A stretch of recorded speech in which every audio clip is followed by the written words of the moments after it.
All right. What's up, everybody? All of our black level members here on YouTube, thanks for being here.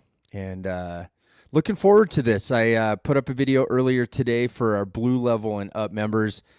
I'm using this new software where I can watch videos that we've done and analyze and talk about them. And I thought, hey, what a great opportunity. We've got our number 4 black level live stream today. I was thinking, hey, why don't we do one of the well-known movies of the past and kind of do some commentary along with it. And I couldn't think of a better one than the Telemark movie from Dickie Hall, 1987. Now, I haven't watched this in a really, really, really long time, so I'm pretty much rewatching this for the first time with you, and I'm really looking forward to kind of chopping it up a little bit as we're going through this. The movie is a little over an hour long. I'll probably scrub through some parts and kind of pick and choose where I chat about stuff, but it's definitely going to be more of a commentary on this movie and things that I'm seeing and fun little tidbits and whatnot. A little background on this is you'll see it says North American Telemark Organization, otherwise known as NATO. This was started by Dickie Hall in New England, and most of them were based out of, I think he originally was at Pico next to Killington, and then that Mad River Glen area is generally what people associate with a lot of the later events, at least by the time I came in the picture. And Dickie had his own methodology of teaching telemark and had some amazing classes and a full schedule in the winters of events, gatherings, instructionals, and really truly help spread telemark throughout that region. And many people who on the East Coast and especially New England have come in contact with Dickie over the years. NATO ran for 40 years before he retired, and that was back probably about 10 years ago. But during that time, they made some really cool movies. So you've got the Telemark movie, 1987. I think 1989, you had Revenge of the Telemarkers, and there's various other ones as well. Dickie was kind enough to give me the nod to digitize some of these and put them on the YouTube channel years ago, early on when I opened Free Heel Life. And here it is. So if you don't want commentary, you can easily go find this on the YouTube channel, and I hope you'll check it out. So let's go ahead. Let's hop into this. The Telemark movie, 1987.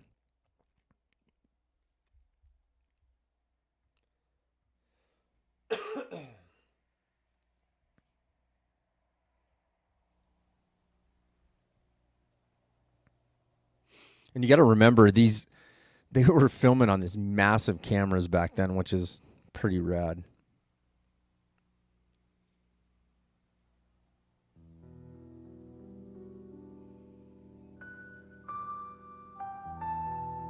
In the winter, when you are in the mountains, you can't help but look up and notice potential skiing places. There are the high open slopes, the snow-covered forest roads, untracked meadows, and quiet wooded glades. Winter shows itself everywhere. As we travel throughout the winterland, we always see more hills, more mountains, and more snow. Many of us who look up at the hills feel a need, perhaps an obligation, to go up to those places, to ski the meadows, the snowfields, or even the steep chutes where no one has been. Cross-country skis allow us a unique access to this world. For anywhere there is snow, we can ski. If we ski on downhill skis, we are limited.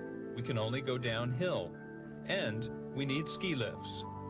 On the other hand, if we can't ski downhill on cross-country skis, We're also very limited as to where we can ski. We can only go where it's flat. For a long time, it was thought that cross-country skis were only good for skiing on flat ground. But the rediscovery of downhill skiing techniques on cross-country skis changed everything. The sport could be complete. There could be skiing everywhere, in all kinds of terrain, under all conditions. Learning the downhill... I love this. This is so amazing. Just like this idea of the sport is complete, and now you can access all this stuff. It's really, truly amazing that, I mean, backcountry skiing really grew through Telemark.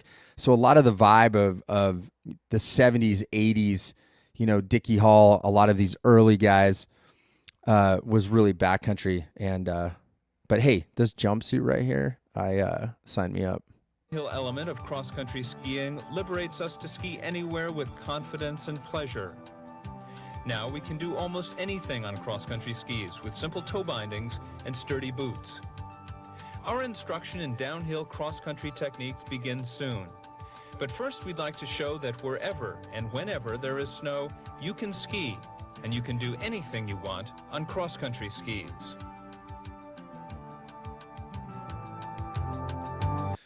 I just want to point out too, watching these two different skiers coming down, a lot of times people think like, I mean, this person's pretty low right here, but the first gentleman that was skiing, it really isn't that low of a style, and I think there's a lot to be said for that. Like good technique, you know. I think sometimes we think flop your bindings that that just meant, oh, you have to go low, or that's the way it's supposed to be. But these guys definitely had some upright style too.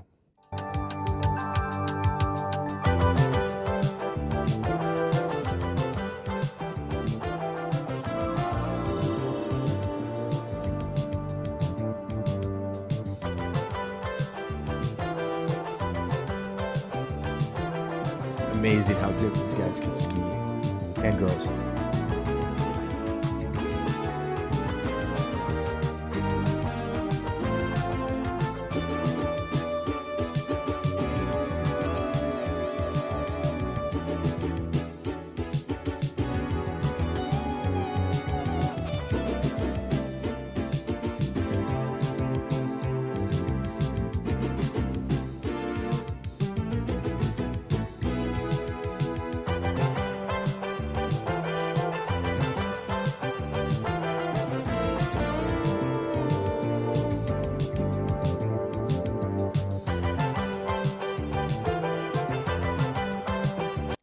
I'm just going to go back here just a little bit. I wanted to point this out.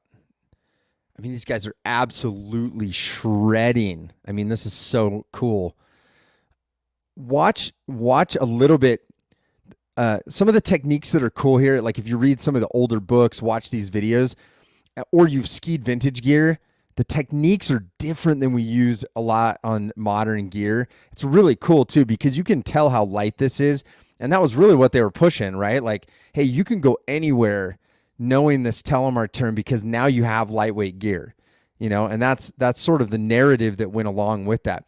But I want to point out the skier in red. It's like they're doing a really cool maneuver that really was a part of this gear. You didn't have as much side cut, so there's sort of a stepping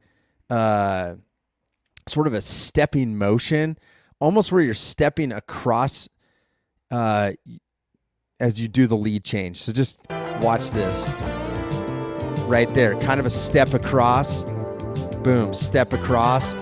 It's almost like you're creating a stem Christie of sorts.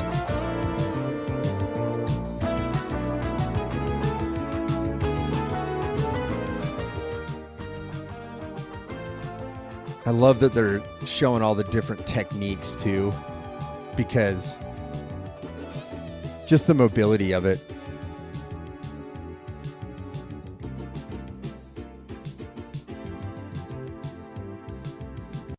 Okay, I wanted to point this out. This is a cool thing. If you don't know what's going on in this, one of the things Dickie, I need to look it up. I want to say they have like a world record for the most people doing a single turn at the same time or something crazy like that. but you'll see on some of the old NATO posters for the festival at Mad River Glen, this was part of what they did. Just like at a lot of festivals, there's sort of like, you know, I can think some festivals have the human slalom and whatnot. Theirs was arm in arm making a gigantic telemark turn. So that's what that is.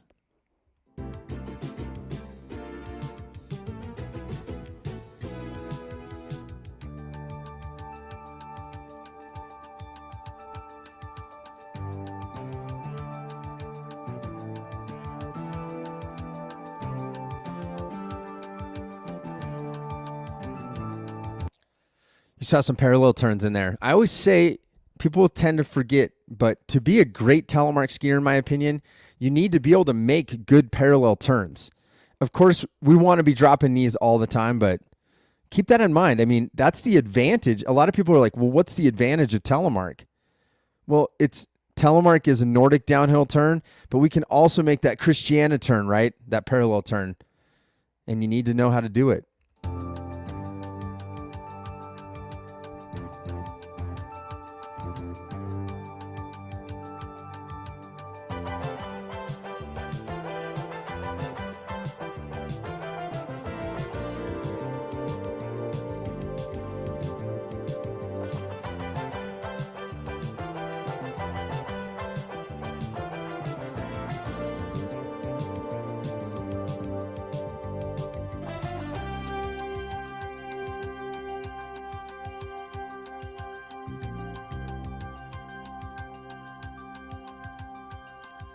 Total badasses, all of them. Every single person in this.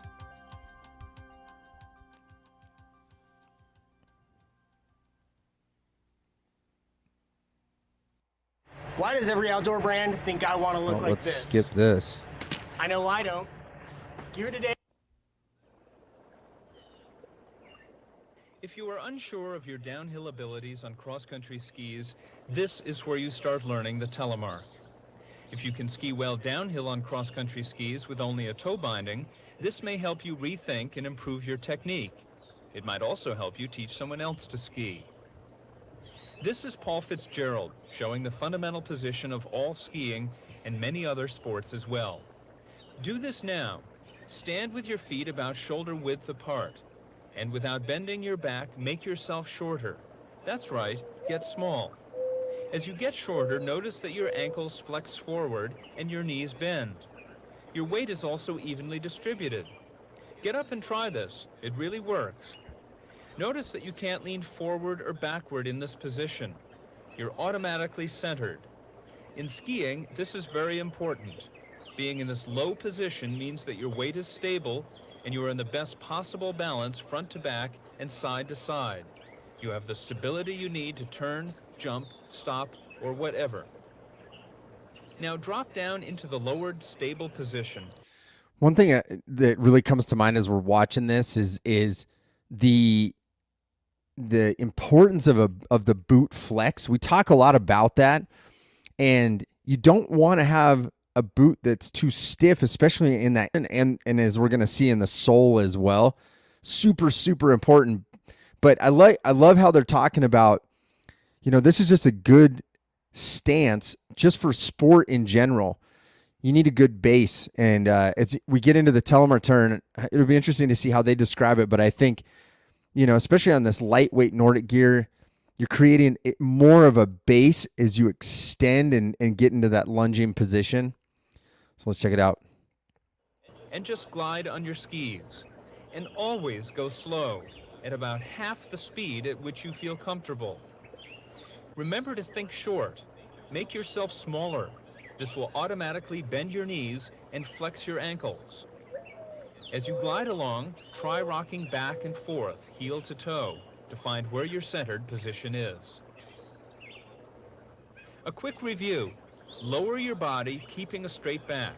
As you get shorter, your knees will bend so they are over your bindings. All kinds of skiing depend on this form. With cross-country boots, we have to be sure to adopt this form ourselves. With downhill, alpine-style ski boots, the boot does the work for you, sweet 80s boots. whether you like it or not. Some rear entry. Here's some skiing to watch. In each example, notice the bent knees and the flexed ankles, the indicators of the lowered body position. This fundamental form results in easy and quick control of your skis. Just pointing out, like the technique on this type of equipment is so beautiful. You know, one thing I was going to mention, they may talk about it a little more instructional, but going into that turn, see how the body's down the fall line, like the belly button is pointing downhill. That's just such good technique, especially on those big skis.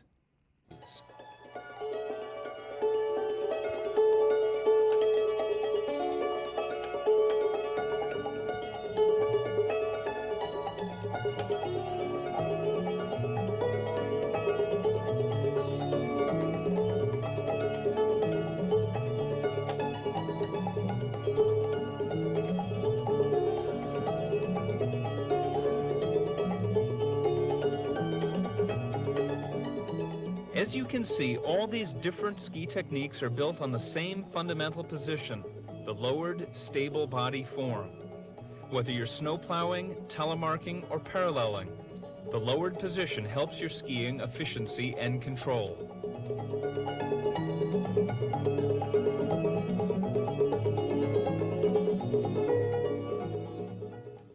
This is Dick Hall, demonstrating the classic telemark form. To simplify things, we'll call the forward ski the front or leading leg or foot. The trailing ski we'll call the back or rear leg or foot. You get into the telemark position by lowering your body, bending the front and rear leg. The rear leg drops straight down. Notice that the rear leg bends to nearly a right angle at the knee. The calf is parallel to the ground, and the heel is off of the ski. The front leg bends at the knee. The ankle is flexed forward. This is exactly like the lowered body position, except now you're standing in the telemark position. Where's your weight? It's evenly spread on the front and back ski. Try this position now. It's awesome to see this, because this is some of the stuff I've been talking about in our videos, is just that position that you're trying to find, especially with that back leg, kind of that right angle, and then that knee over the front of the ski, but sinking down into it. And I thought that part with Dickie Hall, it shows it really well, whereas your back's so flat, you're sinking down into it, not leaning too far forward, because you've got to have that base. Little fun history tidbit. See this thing on the back of the heel? So this is obviously a 3-pin binding with no cable, but this thing on the back of the heel is actually called a heel locator. And there was like this little V notch that you can see right here. There's a big plastic thing that attached to the ski, and it had like a little V in it, like that. Let's see. I don't know if I can show it very well. Like a V. And then the thing on the back was just this little knob, and it locked into the V like that, and basically locked your heel in place, so you had good lateral stability. So that is what that is. That's a cool little side picture of that. You don't need skis on. Alternate your right and left leg as leading ski. And look at your legs. Make sure they're in the flexed position, both carrying your body weight. Your upper body is erect, but not stiff. This is a good exercise to do at home before the ski season, to start building up your leg muscles for the ordeals to come. There is no single correct telemark position. It's a completely adjustable form. Your exact position depends on your speed. I love that he's saying that. I'm a huge proponent of that. That's why I love Dickie's style. There's no exact right way, and you're trying to find various solutions depending on the moment. The steepness of the slope, and the snow conditions. A very low position with a wide stance gives you more stability for difficult ski conditions. A higher position has less stability and is useful for easy ski conditions. We can't overstate the importance of the telemark form. It's about 90% of a telemark turn. Effective, effortless skiing simply requires dropping into the form and letting gravity and steering do the rest. It's easiest to learn the correct form while you're standing still. Think of this as a martial arts form, something you practice over and over, slowly, until your body innately knows the form. And even after you know it, continue the slow practice. Love that. Your first moving telemark is not yet a turn. Turns will come soon. This is the telemark body position with a bit of movement added. On a flat area or very gentle slope, push yourself, drop down into the telemark position, and glide a few feet to a stop. And then glide further, all the time remaining in the telemark position. Get used to easily dropping into and holding the telemark position. This is very important. Come to view the telemark as a position of safety and strength, for that's what it is. Be sure to alternate your leading legs, and stop by skiing or stepping uphill and using a snowplow. When you see telemark skiing, you see turns done in rapid succession.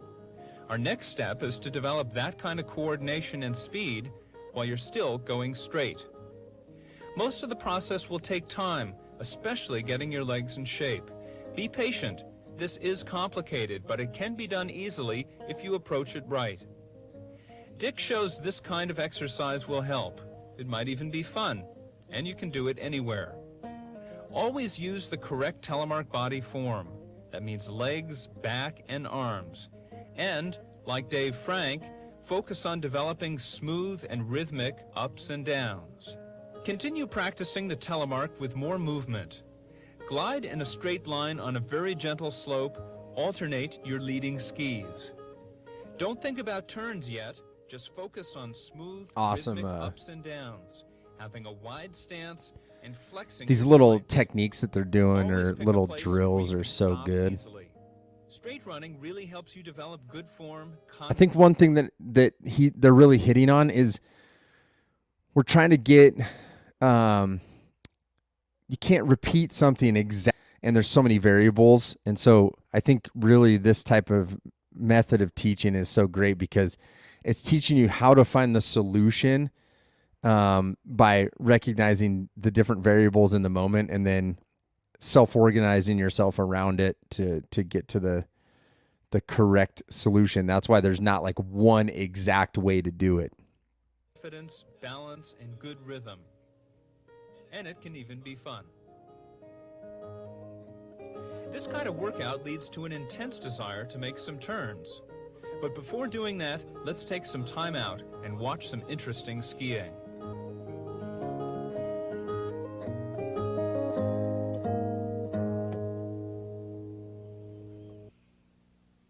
I'm ready for some Tired of interesting being skiing. cold while you ski? Try skiing in the summer. Some of the best skiing can be found in the mountains of the Northwest during the early and midsummer months. It's warm, the snow is soft and easy to ski on, and the days are long. It's fun to camp on dry ground, watch the wildflowers grow, and ski the snowfields before they melt. We filmed this in early August. Richard Strickland, Ken Ritland, and Steve Heineman are at Austin Pass at about 6,000 feet elevation between Mount Baker and Mount Shuckson in the North Cascades, the location of the best warm weather ski trips we can think of. Have you considered going solar in Utah but are afraid of the huge No, price sorry, tag these are coming attached? up. So most people don't know this, but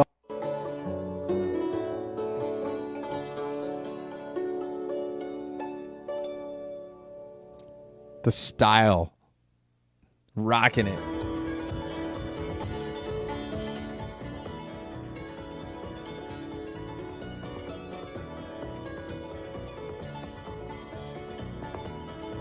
I love the jean shorts. Just guys are shredding. Ah, I love this. See, there's kind of that little step technique. And it's really interesting to see because, yeah, they don't even have like winter pants on. So you can really see just kind of the angulation, how the leg movement's working.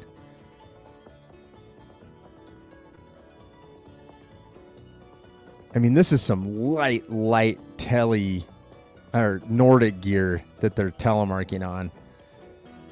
Bunch of sun cups. There's those heel locators I was talking about.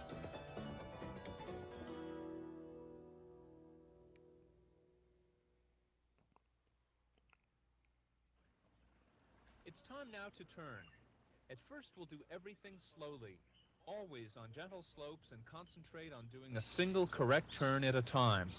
Remember now, 90% of a successful telemark turn is being in the telemark body position.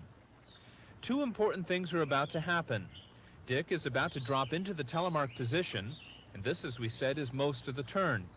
Notice that Dick is pointing at his leading knee. This is the other part of a turn. He starts a turn by pushing his leading knee inwards or to the left in the picture. That is the direction he wants to turn. Try this standing still anywhere. So this is one thing, one of the videos on the YouTube channel I talked about is the big toe.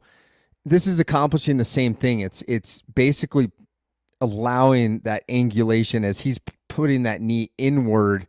You're getting that effect of that big toe is another way to do it, is pressuring the big toe. So if you want to go left, you're going to pressure the right big toe. He's angling the knee in. You're getting the same effect. Awesome, awesome stuff. Get in the telemark position. Slightly push or move your knee sideways to the inside, like in the picture. This automatically moves your lower leg, which puts more weight on the inside of your foot. If you are on skis, this action causes your ski to edge, which makes it turn. Simple, right? Watch these single turns again. The turn is the dropping into the telemark body position, plus the steering or subtle pushing of the knee to the inside. Now this is what you should do. Try doing single, slow uphill telemark turns. An uphill turn takes you across a slope without changing direction, and it's easiest to do. Focus first on your complete body position, then on your leading knee and how that will lead you through a turn. You don't have to point at your knee. Always turn up the hill. That will slow you to a stop. And if you happen to fall, be sure to smile. It's part of skiing too. Plan your uphill. One of the things I really like about this is there's not a lot of focus on that the inside ski, and that can really trip you up when you're learning, because you're so worried about how to pressure and all this different stuff. And I love how they're really just focusing on angulating that ankle, that big toe, the knee inward, and just letting that carry you through the turn. Turn. Drop down into the telemark form, push the knee, and wait for the turn to happen. Keep waiting while in the telemark form as the turn progresses. Ride the turn out, steering up the slope. As you're about to stop, come up out of the telemark position. Watch the knees in these sequences. As Dick and Wendy Bridgewater drop down into the telemark position, their knees simultaneously lead in the direction of the turn.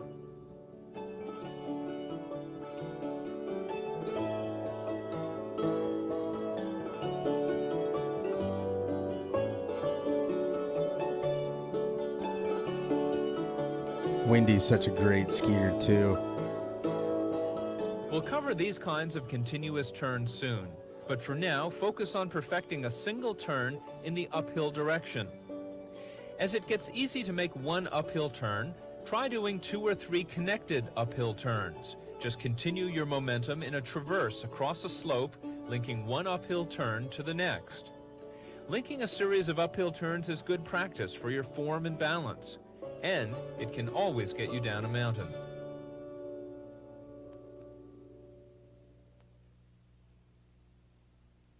It's a great time to be doing the skinny skis too, is on that type of snow. A quick review now. A turn happens because you are in the correct telemark body position and because you push your... I'm going to scrub ahead a little bit here.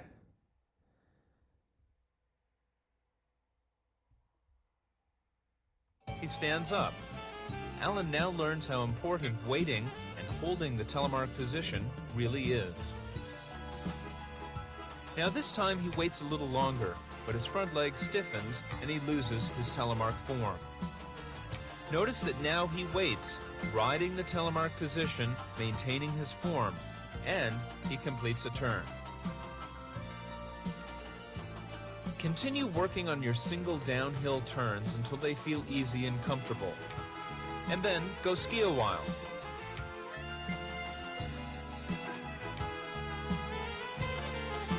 So Nordic. Just like kick and glide out of it.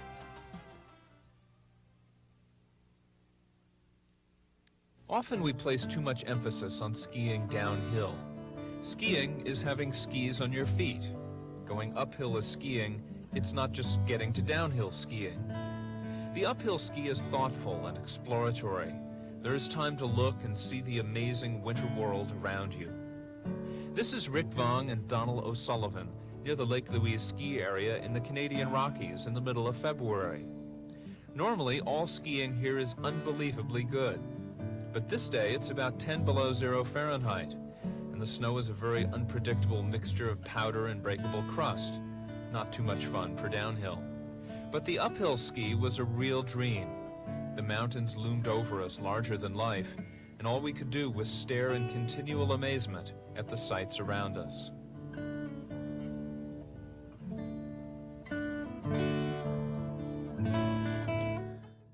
Really amazing. I mean, just to think how this is really pushing that backcountry concept, you know, in the late 80s. And Telemark was really attached to that. The Telemark turn, right?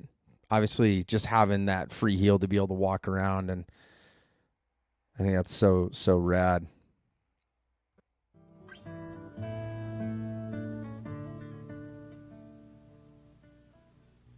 You're now ready to link turns, but one little practice may help that happen. Ski on a gentle slope and do some alternating telemark forms in a straight line with no turns. Use a wide stance and develop a smooth up and down rhythm. Turn uphill to a stop at the end of your run. Reviewing this straight running exercise with no turns helps develop a very strong vertical motion, which is essential for good turns. Here's how to link telemark turns. Drop into the telemark position. Push your knee slightly in the direction of the turn as you did before. Wait for the turn to happen. Before you turn uphill and while you still have speed, come up out of the telemark, drop down into another telemark on the other side to turn in the opposite direction. Push the knee and wait. At the beginning, ski wide, slow, connected downhill turns. Linking telemark turns is simply skiing a series of connected single downhill turns. The more you wait between turns, the wider and slower the turns will be. The less you wait, the faster and tighter they'll be.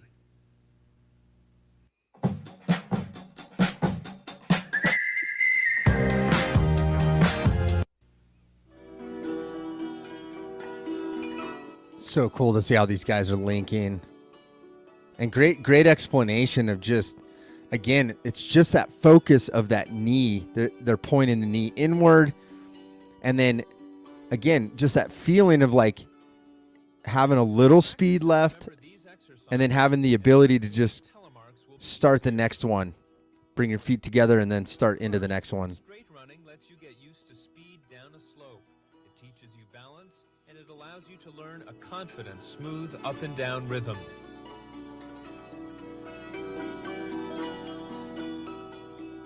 Single and linked uphill turns are important exercises, allowing you to learn how the telemark turn works in a safe setting. As you turn more up the hill, you always slow down and stop. The gator game was on point.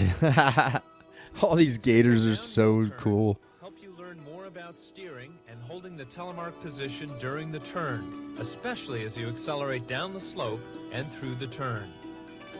Linking turns increases your potential for continuous skiing. There's much more to learn about this technique, but now let's watch lots of turns and get the feeling of dancing on the snow, for that's what it's really all about.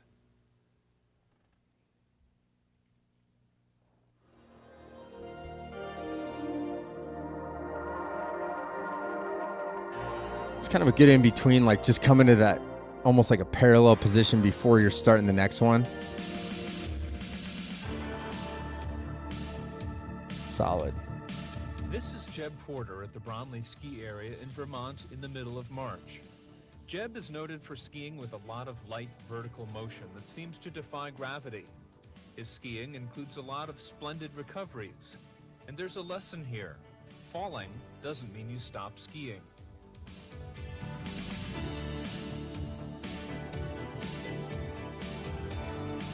It's amazing how aggressive on this equipment.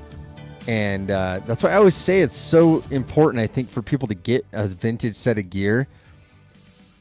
Not to charge, but just to feel that. Like, that is so unique, you know, and to feel what it's like skiing on this equipment. I think it's such a cool part of Telemark, because there's eras of Telemark, and feeling this like that you're watching right now, it's so unique and very, very hard to describe what even just that little air that he's catching between the turns, I think, is so unique and so different than you can experience on any modern equipment. And it's just, I think it makes you better in all the different types of equipment that you're gonna come across.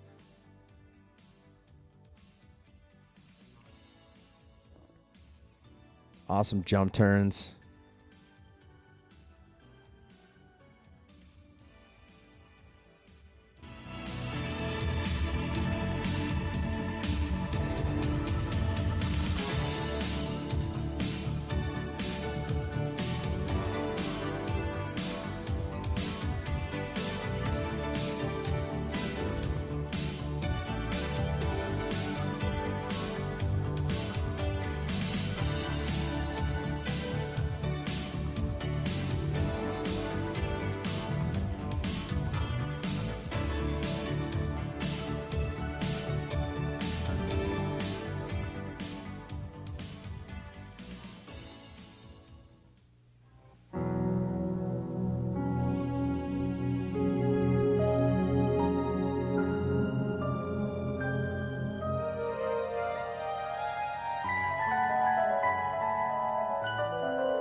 Here's a closer look at linked turns, and one of the big questions, which is what you do between turns.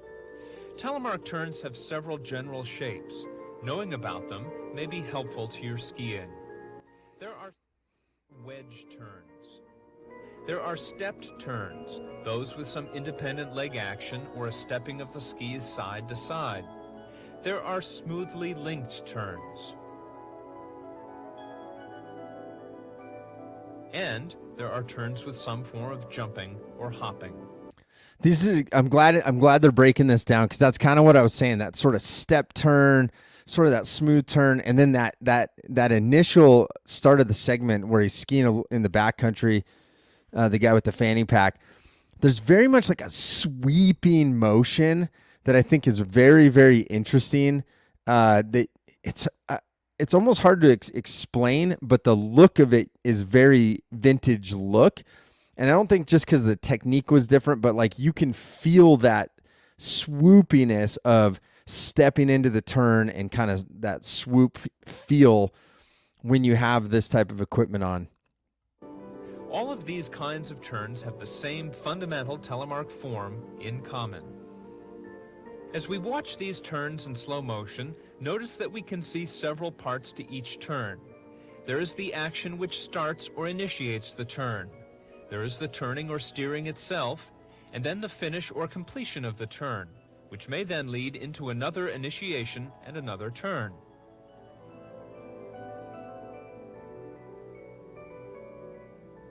You are probably familiar with the wedge turn.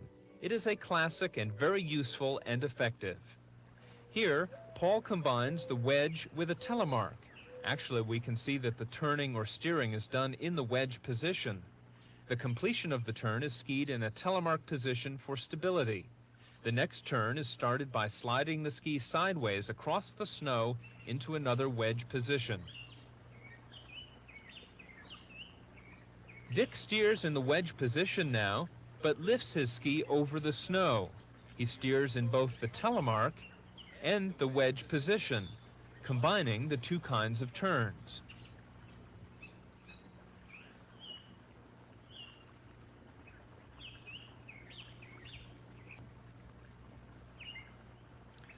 This is such a good explanation of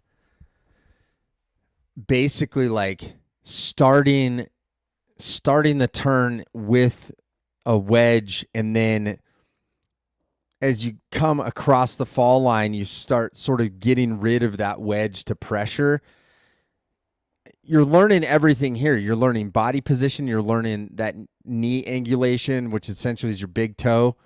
Again, like right here, right big toe. And then he's moving that inside ski. Wedge, boom, into the telly. One thing they haven't talked about, era specific, is I'd say a lot of them are skiing shorter poles, which I think is kind of interesting because, if you looked at like a lot of Steve Barnett stuff in the late 70s from the Pacific Northwest, you kind of had like your hands in the air, and that was like this sort of image of a lot of this old school telly stuff. I don't see as many double pole plants here in Dick's movie, but I think it's worth mentioning double pole plants can definitely have a place with this vintage gear. You don't need them for good technique on modern gear, but I think there is a place for it in terms of especially these kinds of techniques they're doing right here. I know I personally, I don't know what their take on it was back then. I like having that double pole plant, especially in steep terrain, because it allows me to sort of almost unweight myself a little bit. Of the turn.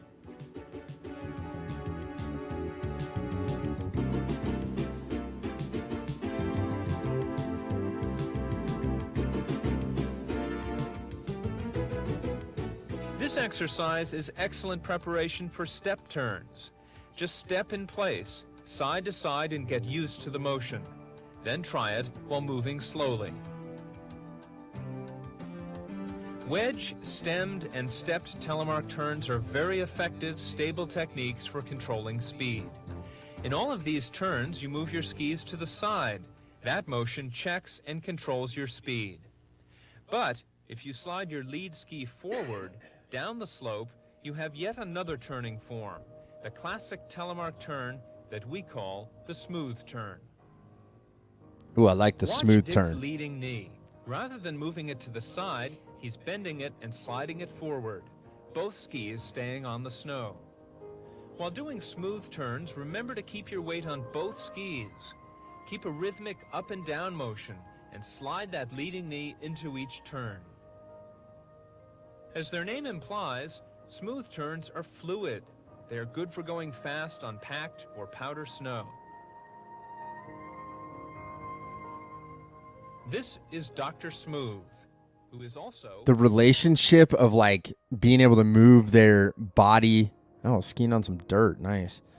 I mean, these turns are so beautiful. This is why I wish people would have these vintage setups if they can find them at a thrift shop or whatever.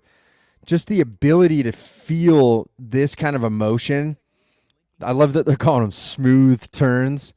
But yeah, it's just kind of like you're really using both skis to make that turn. You can see it right here. That ability to just really bring that inside ski around with the lead leg. Man, that is just so pretty. And it feels so different on that lightweight gear.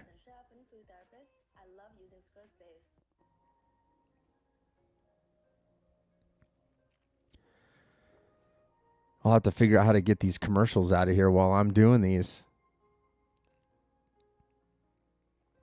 I tried. It's a new one. It's a new way of doing it. See, there's kind of that draggy leg. That's an interesting, man.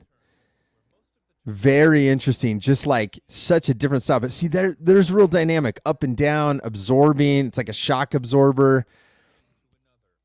I love all these different techniques that they're showing within the telemark stance. You're sort of positioning yourself to be able to make good telemark turns. But look, I mean, they're making turns in no space at all. That's what's beautiful, is controlling speed by way of maneuvering your legs, your body. I mean, look at that. Very controlled through moguls, obviously trees around. And it's all, you can see like his upper body's not moving a lot.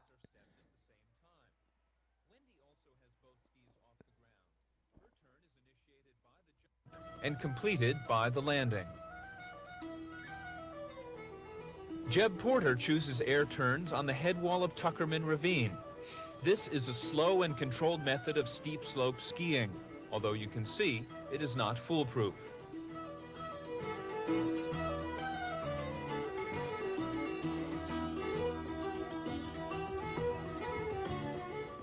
He landed on his ski. Dick turns in the air in a narrow chute in the Gulf of Slides on Mount Washington. Jump turns are ideally suited for such narrow places where speed is undesirable.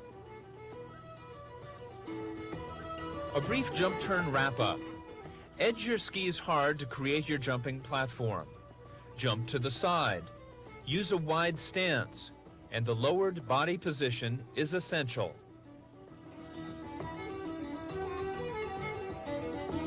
That's kind of what I was saying. Like, you almost watch like his poles. He's almost using it like a brace. As you can see, you have many options in telemark skiing, if you learn some simple fundamentals. Using the lowered body form with its flexed ankles and knees, a stable stance, and a rhythmic vertical motion, you can construct all of these turns. Learn as many telemark options as you can, and invent new ones, and use them all together as part of your skiing equipment. Watch now what kinds of inventiveness are required to ski the forests at Mad River Glen in Vermont.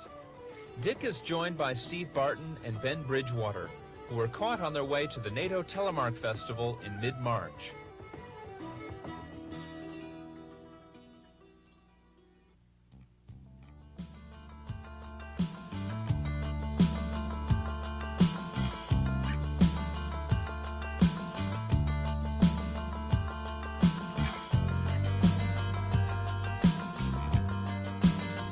That is no joke, skiing tight trees like that.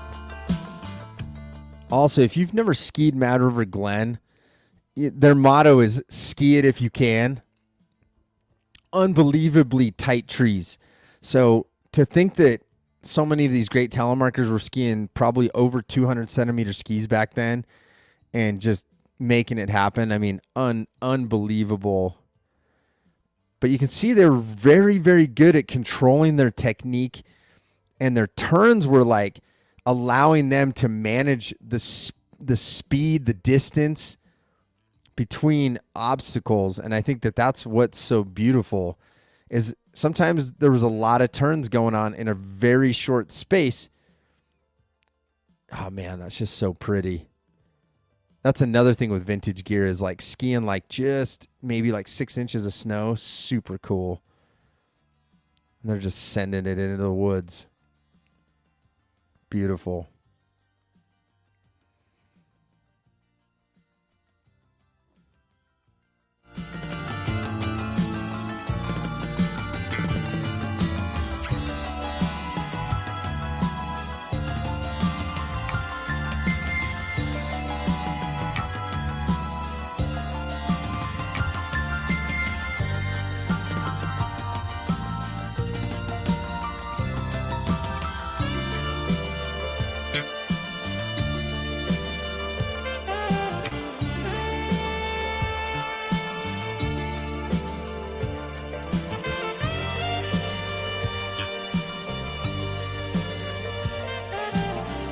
This music rocks.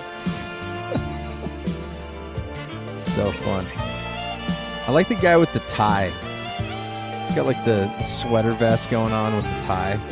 I want to know more about that.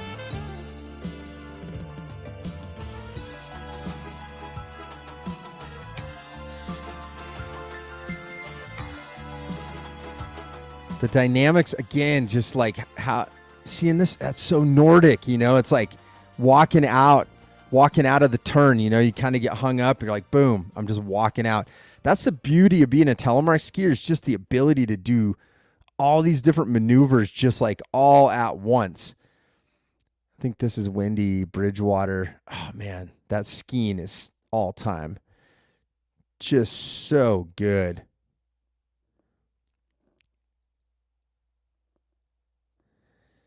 Yeah, and just to talk a little bit about the gear, I mean, yeah, like I said, most of these skis are probably 200 plus centimeter skis. The boots, you know, we're talking 1987, but I would think just from the looks of it, almost everybody, if not everybody, is on a 3-pin style binding.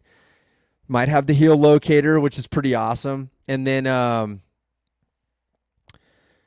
but no cable bindings. And I'm guessing like a Solo Extremes for boots, which are, if you watched, I talked about that one in the last live that we did for the Black Level members, sort of a reinforced, still lace-up boot. I haven't seen, even though this is right around the time of Merrell Super Comps, I'm not seeing any Super Comps.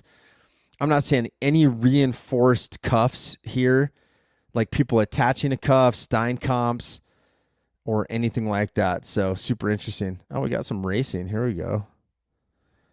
Let's see if we see any. Steep, fast race course requires the utmost of efficiency and balance. Notice that the numbers on the skiers' chests always face the bottom of the slope.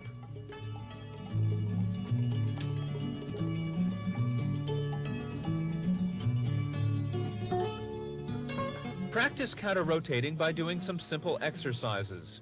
Try some single downhill turns slowly. First, Dick rotates his upper body with the lower. Notice that his entire body turns with his skis. This is rotation. Next, do a single downhill turn and keep your head, shoulders, and hands facing the bottom of the slope. This is the counter-rotated turn. In this position, you are always ready for the next turn. Dick keeps a counter-rotated upper body position through the steep mogul field.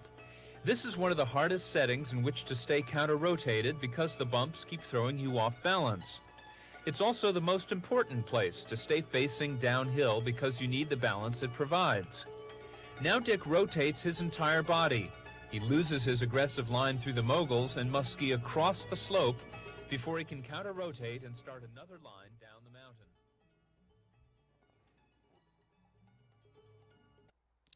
That really shows. I just wanted to pause it there because, you know, one of the things, this counter rotation that they're talking about, I pointed it out early on in the video. I was talking about the belly button sort of getting pulled downhill.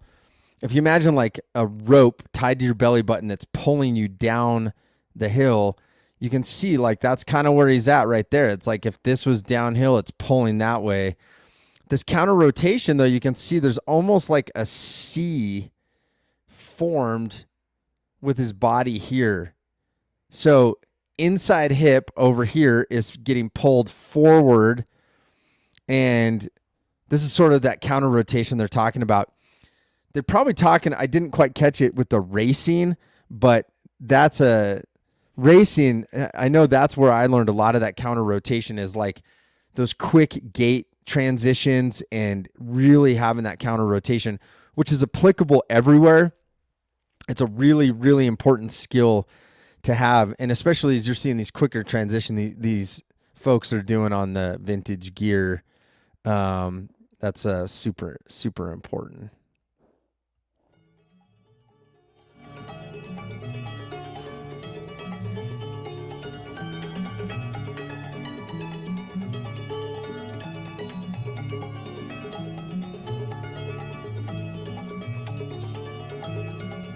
Practice counter-rotation by skiing slowly down a slope, keeping your upper body facing the bottom of the slope. Pick an object at the bottom of the slope and look at it as you turn. Keep your head, shoulders, and arms fixed on that object as much as you can.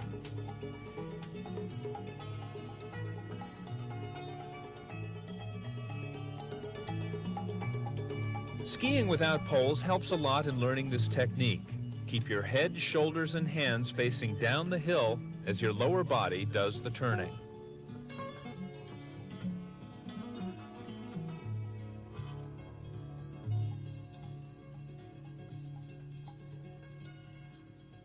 This is Mongolia, and we are not them.